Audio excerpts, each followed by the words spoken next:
புதுவை விழா நேயர்களுக்கு என் அன்பான வணக்கம். நான் உங்கள் கலாவிசு, புதுச்சேரியிலிருந்து. சமீபத்தில் ஒரு 2 வீடியோ பார்த்தேங்க. அந்த ஒரு வீடியோவில் ஒரு அப்பா பின்னாடி உட்காந்து வராரு, ஒருத்தன் வண்டி ஓட்டிகிட்டு வரான். பேருந்து நிலையத்துக்கு அழைச்சிட்டு போகிறானா என்னன்னு தெரியல. பாதி வழியில் அவரை இறக்கி விடுறான்.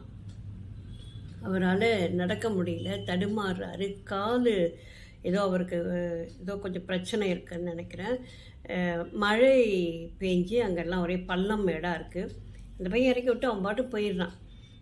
பார்த்திங்கன்னா இவரால் நடக்க முடியல, இப்படியே தடுமாறி இடுமாறி அப்படியே நடந்து வராரு. அப்படியே சாக்கடையில் விழுந்துடுறாரு. நல்ல வேலையாக பகல் நேரம், அங்கே நிறைய பேர் நிற்கிறாங்க. உடனே இன்னொரு பையன் குதித்து, சாக்கடை ரொம்ப ஆழமாக வேற இருக்குது, உள்ளே போய் அவரை பிடிச்சி இழுத்துட்டு வெளில கொண்டாந்து போகிறான். பேச்சு மூச்சே இல்லை.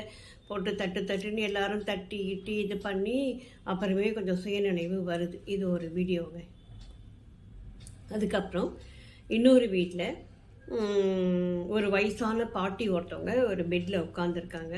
அப்போ அந்த பக்கத்தில் ஒரு பேத்தி நின்று அப்படியே அவங்கள கட்டி பிடிக்குது. அந்த நேரம் பார்த்தா அந்த அம்மா வராங்க. உள்ளே போங்க அப்படின்னு சொல்லி அந்த பொண்ணு சொல்லுது. அவங்களாலையும் கிட்டத்தட்ட அவங்களுக்கு 80 வயசு இருக்கும். ஸோ எந்திரிக்க முடியல.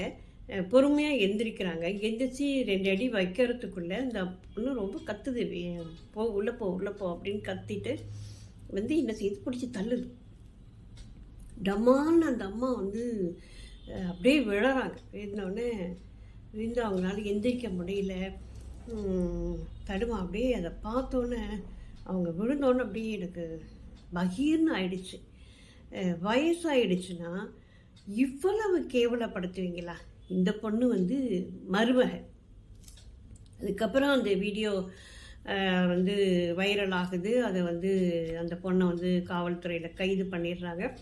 இது கேரளாவில் நடந்த சம்பவம். முன்னாடி நடந்த சம்பவம் நிச்சயமாக தமிழ்நாட்டில் நடந்த ஒரு சம்பவம் தான். உங்களை எல்லாம் வளர்க்குறதுக்கு அந்த அம்மாவும் அப்பாவும் எவ்வளவு கஷ்டப்பட்டிருப்பாங்க, எவ்வளவு வலிகளை தாங்கியிருப்பாங்க. தான் சாப்பிடாம குழந்தைங்களுக்கு ஊட்டி விட்டு அதுங்க சாப்பிட்ற அழகை பார்த்து ரசித்தவங்க தானே அவங்கலாம். தான் படிக்கலைனாலும் தான் குழந்தை நல்லா படிக்கணும், நல்ல வேலைக்கு போகணும், நல்ல பொண்ணாக பார்த்து கல்யாணம் பண்ணி வைக்கணும் அப்படின்னு எல்லா கனவுகளையும், பிள்ளைய கனவுகளை அவங்க சுமந்து அவங்க படிக்க வச்சு இந்த வெளி உலகத்துக்கு இந்த பிள்ளைங்களை அறிமுகப்படுத்தி வைக்கிறாங்க. நல்ல கல்வியை கொடுக்குறாங்க, வீடு கட்டி கொடுக்குறாங்க. எல்லாமே செஞ்ச பிறகு அந்த வயசானவங்க தேவையில்லாமல் போயிடுறாங்க. என்ன சொன்ன, பார்க்க முடியலையா? கூடவே வச்சுக்கிட்டு இந்த மாதிரி வேதனைப்படுத்தாதுங்க. அடிக்கிறது, உதைக்கிறது அப்படிங்கிற அந்த துன்பம் கொடுக்குற ஒரு விஷயம் இருக்க பாருங்கள். சாகர விளிம்பில் இருக்கிற ஒரு ஜீவன் துடிச்சு செத்துதுன்னா அது அந்த பாவம் நம்மளை வாழவே விடாதுங்க. நம்மளை கடைசி வரைக்கும் திரட்டும். இதையாவது மனசில் நினச்சிக்கிட்டு அதுங்களை கொண்டு போய் ஏதாவது ஒரு முதியோர் இல்லத்திலையாவது சேர்த்து விட்டுடுங்க தயவு செஞ்சு.